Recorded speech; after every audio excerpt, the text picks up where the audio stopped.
I was the other woman for 4 years, which is a massively long time. Um, I've always been quite, I guess, a judgmental person because it's easy to see that, men who can't keep it in the pants aren't very good, or, they need to be a bit more loyal, or they shouldn't be cheating on the wives. And I've always seen it as quite black and white because I see it as like it, to some extent, it is. But in other ways, I never asked for this. I didn't see it as right when I was being pursued, and he was constantly ringing and texting and why don't you go out for a meal? Would you like to go to the cinema? Why don't we go out for a drink? Why don't we do this? I was always no, no, no. You're married. You need to sort yourself out. That isn't my problem. But then I think, well, I'm just sitting in on my own, and I haven't been with anybody for 18 years, which is a heck of a long time. Before that, and I used to think, well, maybe I should go to the cinema, maybe I shouldn't refuse things just because of what, pride or being judgmental, or I think, well, maybe I should go. And then I get so far with it and so far down the line, and then it would hit Christmas or something, when obviously those are times he spent with his family. His children are grown up anyway, he's not like got young children or anything, but then I would think like this isn't a good idea again, and I would sort of delete his texts and say, no, you're married, you need to stay married, it's not my problem, please go away. And then again, we just stop with the barrage of texts, so, and just sort of carry on. Do I ever think he would ever leave this woman? The answer is no. I never put pressure on him to do that. I wasn't seeing that as like an option. And I think to some extent, would I have really wanted somebody who was cheating and lying in the first place? Then I would think, is that particularly good enough for me? Is that particularly who I would want to be with? Because I guess to some extent, if they do it to you, they would do it to the next person. So, no. Do I think people are meant to be married for years and years and years? Then maybe not to some extent, because I suppose if you get married when you're 20, or you're quite young and you have children, everything's all good and your children are growing up and all the rest of it, I suppose there can be very much an emptiness inside you, when those children have grown up and you're with somebody that, in all fairness, maybe you don't see eye to eye with anymore. It's certainly conceivable over a fast 20, 30 years that, you want to go on holiday, you maybe want to, you maybe have interests and things that you would like, and that other person is not interested in going to the cinema, or not interested in having a holiday.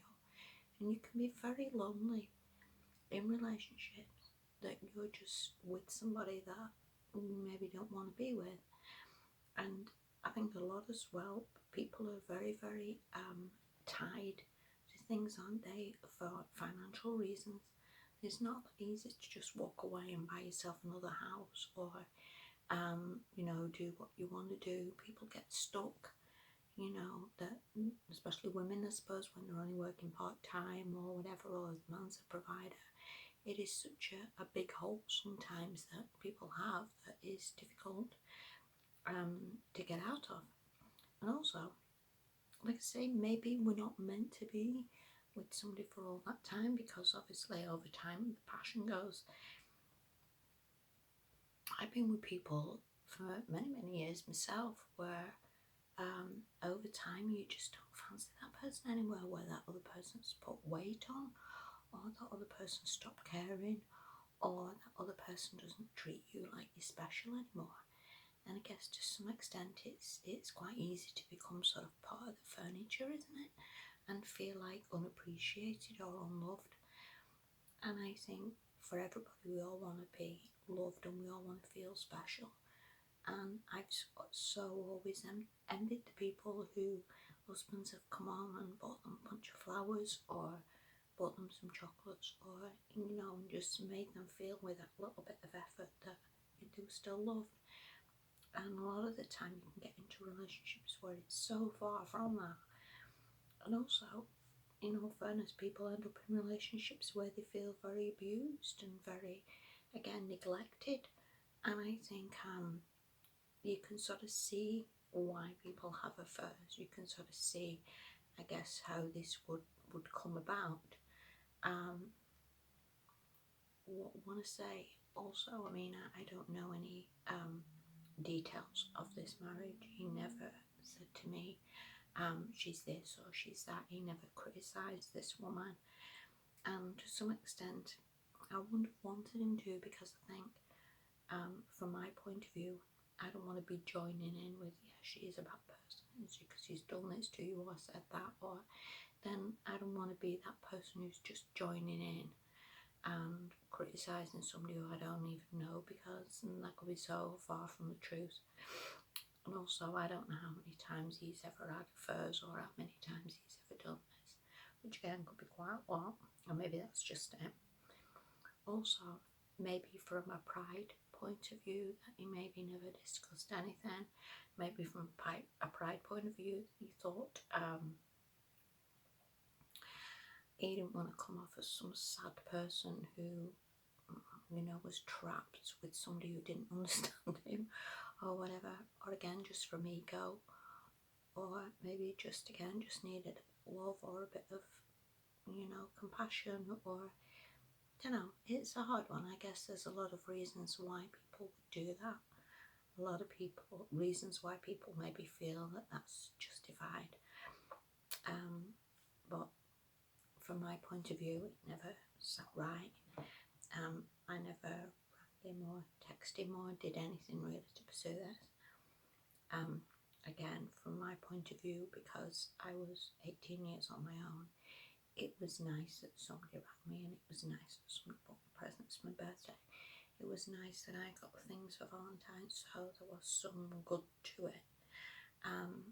But equally, there's a lot of darkness and a lot of feeling like this isn't really great.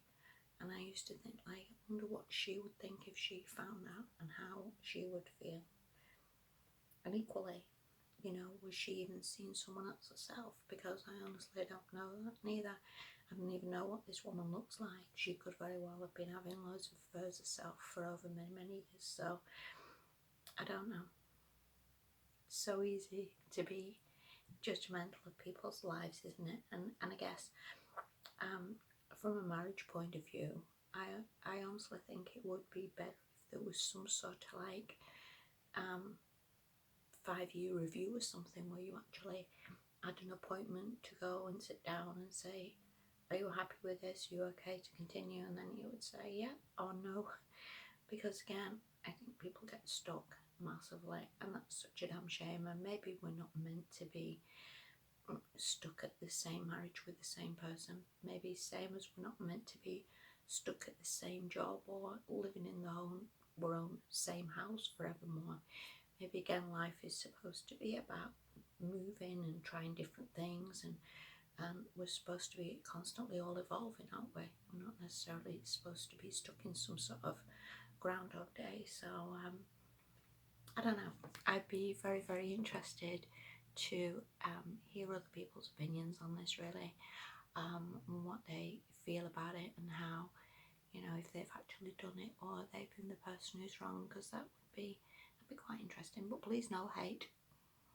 I will delete those comments, seriously. I don't need that. I just put this out there because I think sometimes it's nice for people to maybe get a different perspective on this, of what I think.